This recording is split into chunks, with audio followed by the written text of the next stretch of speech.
Hello, and welcome to another episode of the Daily Friend Wrap. I'm your host, Nicholas Lorimer, today joined by Mr. Marius Roodt. Let's get into the news of today. Our first story is going to be about the ANC and cadre deployment. Our second story is going to be a little bit about how Saudi Arabia is changing both itself and the world. And the third one is about how load shedding is changing around the country. So, our first story is, and this is one of those stories that makes my eyes sort of almost fall out of my head when I read it. The Minister for Public Service and Administration, Kiviet, has denied that cadre deployment is, or ever was, a government policy. The DA spokesperson on this portfolio asked a question in Parliament whether it remains the policy position of government to ensure control of the levers of state by appointing cadres from a particular political organisation over prioritising a public service. This is in line with what the Zondo Commission, of course, found with regards to its investigation into how state capture happened, is that cadre deployment played a very big role. Schreiber also went on to ask whether the government plans to abolish the preference of deploying cadres in public service over prioritising a professional public service. The minister responded, "The government does not have and has never had a policy of cadre deployment. Employment in the public service operates on a merit-based recruitment and selection system, rendering the concept of cadre deployment inapplicable for filling positions.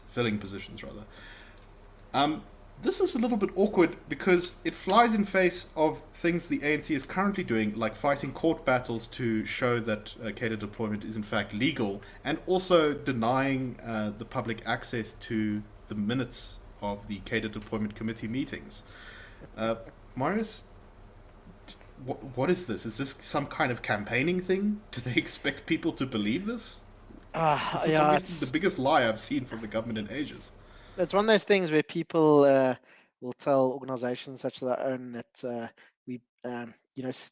scaremongering or fearmongering over things like the National Democratic Revolution, the ultimate goal being that South Africa becomes a socialist or communist state. And in every second or third speech of a prominent ANC or government minister, they'll talk about how, they're fighting for the National Democratic Revolution, and, that's all part of all government's policies and so on. But just what's been these comments from the minister, it makes me think of a quote by Alexander Solzhenitsyn. I'm not sure if I said it right, but the guy who wrote the Gulag Archipelago, I think. He said, "We know that they are lying. They know that they are lying. They even know that we know they are lying. We also know that we know they are lying too. They of course know that we certainly know they know we know they are lying too as well. They are still lying. In our country, the lies become not just moral category, but the pillar industry of this country." And he was obviously talking about the Soviet Union of the time. I'm not sure when he made that comment, but it was obviously in the middle of the last century somewhere. But I think it's definitely something. I think that quote would not be too out of place in modern day South Africa, I don't think. And as you say, with cadre deployments. The ANC has never hidden that it's a policy of it. I mean, that's a lot of problems in South Africa can be drawn back to the 1997. They regularly defend it in public. Exactly. In fact, Cyril Ramaphosa once described it as an additional layer of accountability in government, which is complete madness. But I can't believe the minister thinks that she could get away with this lie.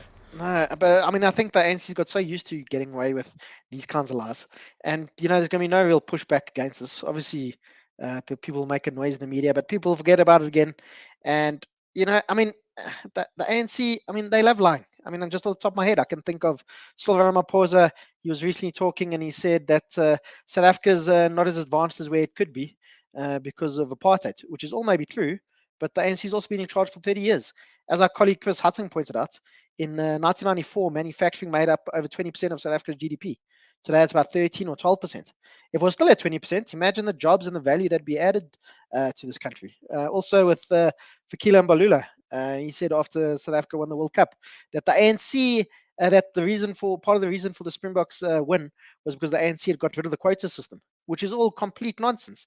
And it's lying with with a straight face, and it's. Well, Fikile Mbalula recently admitted that he was outraged at Zuma partly because the ANC had lied on his behalf. It's just, there comes a point when, there's so little credibility that you kind of it's almost funny. But anyway. Well, you have to laugh, otherwise you'll cry. Indeed. I do think that the reason that this line is being pushed out now is because cadre deployment has gotten a bad name. It's finally gotten into the public conscience, and I think it's actually beginning to eat away at the ANC's support, which is, I suspect, now they're going to shift to a policy of claiming that, no, it's not such a big deal. What is it? It's Yeah, not important. It's not. What are you talking about? And we'll see how that plays out. I suspect, however, as we say, they've been going on about cadre deployment for literally decades. This is going to be a difficult sell to the population. But anyway. Okay, let's move on to our next story. And this is an interesting one from abroad, and that is the changing nature of the country Saudi Arabia. Saudi Arabia is going to be opening its first ever alcohol store. The country has had some of the most strict religiously based laws in the world for a very long time. Until relatively recently, only a few years ago, women, for example, were not allowed to drive. There were very serious restrictions on dress and behavior and all that sort of stuff in Saudi Arabia. And under Crown Prince Mohammed bin Salman, that has begun to change. The importance of the religious police has been decreased, and now, as part of efforts to combat smuggling by foreign diplomats into Saudi Arabia of alcohol, there's going to be a shop opened that sells alcohol for the first time in the country's history. However, it's got very strict conditions. Only Western diplomats from countries where alcohol is legal are allowed to purchase alcohol from the store. No one under the age of 21 is allowed. No guests or unaccompanied visitors are allowed to come to the shop on your behalf if you're a diplomat. They also don't allow you to film or take out your cell phone while in said shop. But apparently this is because a lot of these diplomats were actually smuggling in alcohol to sell on the black market from Western countries. So that's part of this effort. But a lot of commentators are seeing this as sort of the thin end of the wedge, that Mohammed bin Salman, in line with a lot of his other reforms, is looking to actually kind of move Saudi Arabia away from its previous way of doing things. Now, this is at the same time accompanied by the fact that Mohammed bin Salman is perhaps the most powerful monarch in Saudi's history. He rules with fewer checks on him than even previous Saudi monarchs, and of course there's no democracy in Saudi Arabia. They regularly still execute people or imprison people for doing something as simple as liking a tweet that is critical of the government. In Saudi Arabia, you can be thrown in prison. But Marius, you've also taken a note of the changes in Saudi Arabia, in that they are making huge investments into sport all over the world. Yeah, it's quite interesting. I think a lot of it is this kind of sports washing. They get people can forget about all the human rights abuses and so on if they're getting good sport coming from the place. Uh, Saudi Arabia's invested. They bought Newcastle United in the English Premier League. There was the Live Golf competition, which was almost, from what I can understand, caused a split within the golf world, and eventually, there was kind of uh, people found a way to work together. And now there's golf tournaments in Saudi Arabia. They've got that football tournament, football league with big names like people like Cristiano Ronaldo playing in there. They're also thinking of buying a stake in the Indian Premier League, the Indian cricket tournament. From what I was reading, they apparently in talks to buy a stake worth up to $5 billion. And also, I remember in last year's IPL, there was lots of ads for people to encouraging people to go visit Saudi Arabia. I was just looking now, Saudi Arabia's visa policy now has also changed, and nearly everybody from the West and Europe and North America, and actually South Africa as well, can get a visa on arrival in Saudi Arabia. So they're obviously really trying to encourage tourism and people to come there.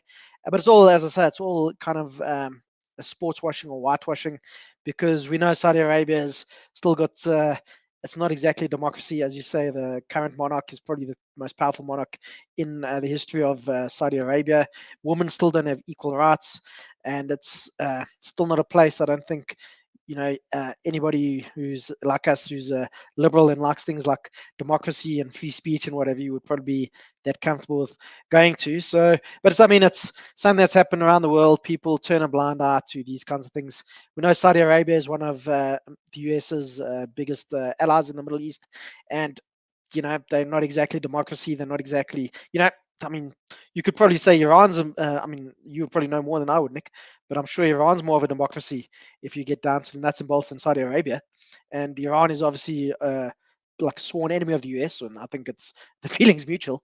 While Saudi Arabia, even with all what goes on in that country, the US supports them, and I think from also what I understand, a lot of the 9/11 bombers were sponsored by kind of Saudi Arabian groups, and I'm open to correct him. I think Osama bin Laden himself was a Saudi Arabian.